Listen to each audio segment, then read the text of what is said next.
Numa folha qualquer eu desenho um sol amarelo, e com 5 ou 6 retas é fácil fazer um castelo.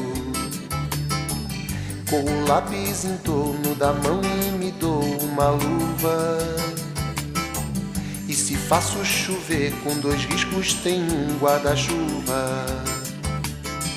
Se um pinguinho de tinta cai num pedacinho azul do papel, num instante imagino uma linda gaivota voar no céu. Vai voando, contornando a imensa curva, norte e sul, vou com ela, viajando Havaí, Pequim ou Istambul. Pinto um barco à vela, branco navegando, é tanto céu e mar num beijo azul.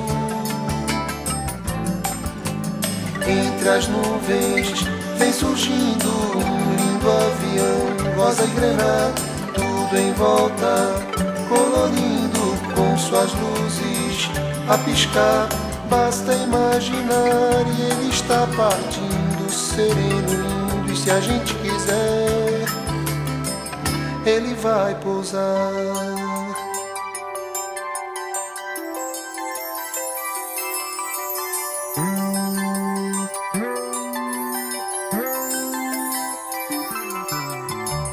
Numa folha qualquer eu desenho um navio de partida, com alguns bons amigos bebendo de bem com a vida.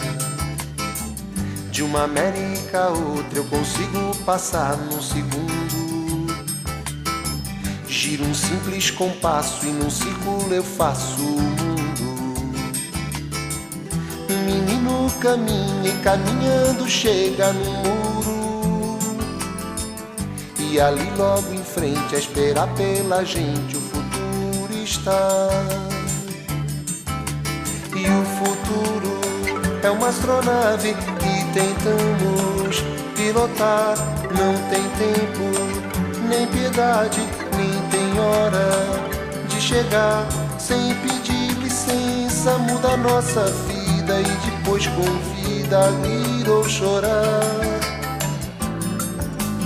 Nessa estrada não nos cabe conhecer ou ver o que virá, o fim dela.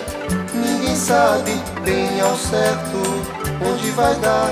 Vamos todos numa linda passarela de uma aquarela que um dia enfim descolorirá. Numa folha qualquer eu desenho um sol amarelo que descolorirá. Com 5 ou 6 retas é fácil fazer um castelo que descolorirá. Giro um simples compasso e num círculo eu faço um mundo que descolorirá.